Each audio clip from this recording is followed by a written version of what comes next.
is very important to us. Please hold. Hello and welcome back to On hold with Leo and Hello Roman. and welcome back. Please hold. Hello, On hold. welcome back. Hello and welcome back. Please hold. On hold with Leo and Roman. Hello, welcome back. Hello, welcome back. Please hold. Please, please, please, please, please, please, please, please.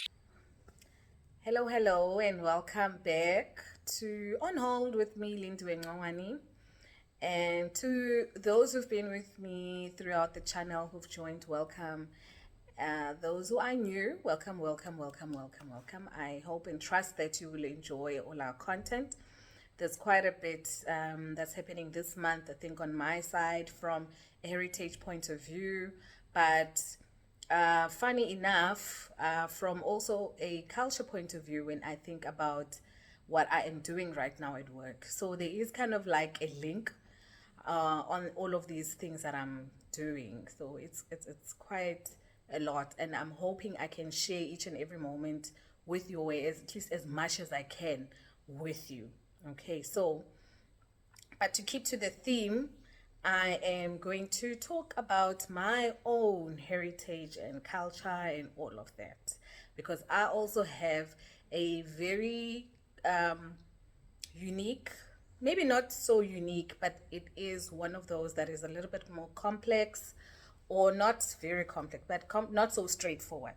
Maybe that's the word. Not so straightforward. And maybe I just thought, let me reflect on it, let me share. I'm sure I'm not the only one that has a situation like mine, or where my family is. Okay, so I thought, let me just share, because I've been listening deliberately to other people, what their heritage is, what their culture is, and I've also been reflecting on mine to say, okay, how am I standing? How am I identifying myself with all of these things? Okay, so let's start. As you know, my name is Lindiwe. If you ask me where I come from, I will tell you that my home is in Lebowakgomo, in Limpopo. Then the next reaction would be, but there's no Lindiwe Ngwani in Limpopo. There should be people that are Pedi or anything like that. How do you find yourself there? And I think I get that a lot with people that I work with, or people around me, constantly asking me, actually, you speak Zulu, you speak Pedi, you speak and then your name, and then where you come from. It's kind of like a whole mess. We can't really tell. We are not clear with you like we would be clear with anyone else that lo ngumXhosa, this one is this one. With me, people need to first ask, and for me to explain, for them to actually figure out, or maybe manage to place me, if I were to put it that way. So, what happened in the olden days, I'm not sure, but I will try and explain from what my parents also explained to me. So my name and my surname are Swati. Okay. And so it's Lindiwe Ngwani. So we are Swati. However, I do not know how to speak Swati at all. Not been raised by the people or the tribe or around that type of culture. So not fluent in the language. I guess I can understand it from the fact that it's in Nguni language, and I understand that part, but not that I can speak it myself. Their traditions and their cultures are not so clear to me, because I have not been raised in that type of setup. Okay. Now, my mother tells me that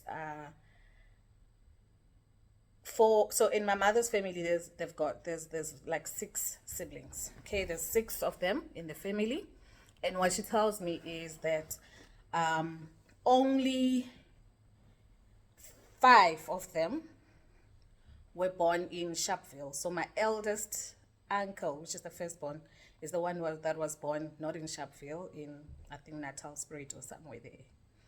But that alone tells me that they were also very far from maybe the Swatis, whether in Swaziland or Emelo or anywhere. They were not anywhere near them, which tells me that my grandfather moved at some point to from away from maybe his family or to live somewhere. And that could have been because of many things. There were a lot of things happening, wars, apartheid, everything that could have happened. But clearly that means my grandfather moved from his place and maybe went to live somewhere and started his family there, which in this case, where he had most of his family was in Sharpeville. And that was where, from my second aunt to my last aunt, all the siblings were born in Sharpeville. So, which means they spoke a bit of Sesotho, you see, with that same surname. So now, when I was born, my grandparents were already in Shawela and Soweto. So when I was born, they were living there, which means there was a different language, a different culture. And you know, with Shawela, there's a lot of cultures there. You've got Shangaan, you've got Zulus, you've got all of that. So there is then that kind of like culture or tradition that is created or adopted around there by the people that live there. Okay, so which means we were kind of like the original, or maybe the I don't know when I say original, maybe the hardcore maybe heritage gets diluted with this movement and with the mixture, or diluted with the mixture of other cultures, if you get what I mean. So we get to a point where we are now including or maybe adopting a culture that is more mixed than what it would be, if I were to put it that way.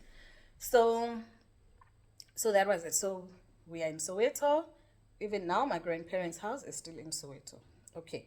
Then my mother goes to school in Polokwane, goes to Tefluop for her tertiary education, finishes there, starts work there in the government, working for government, and obviously finds a man.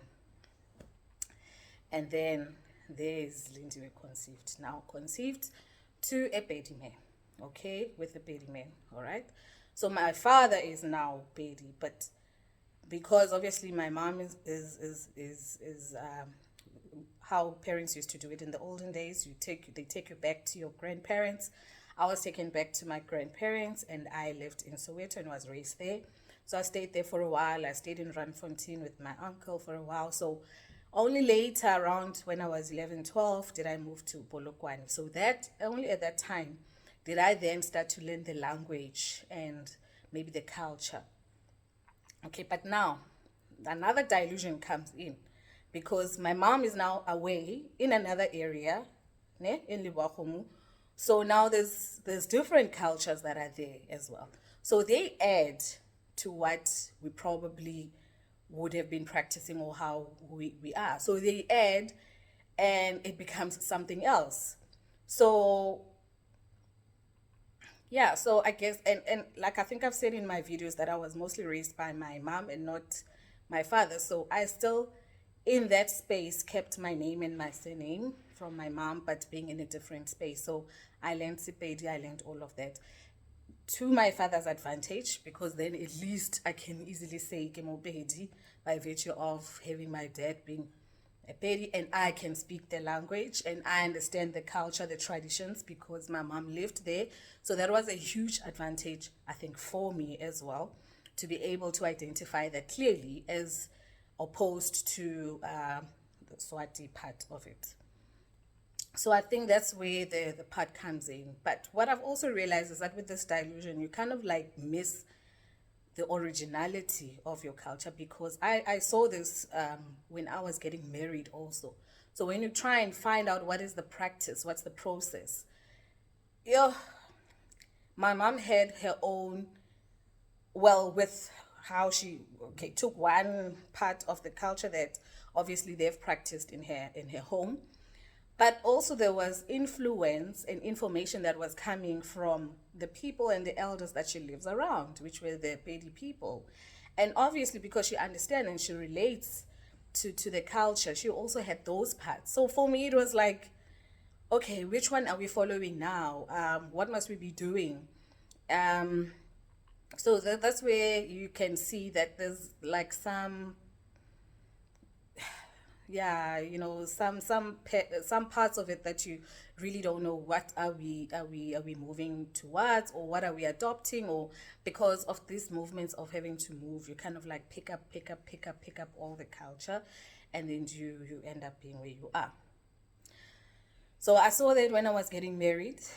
I saw that when I had children. Because again, when I got married to a Tswana man. So now I was exposed to that part, which was very original, very raw, very like hardcore. Okay. So there was also that thing, okay, what do we do with the children? Okay, what do you guys do? What do we do?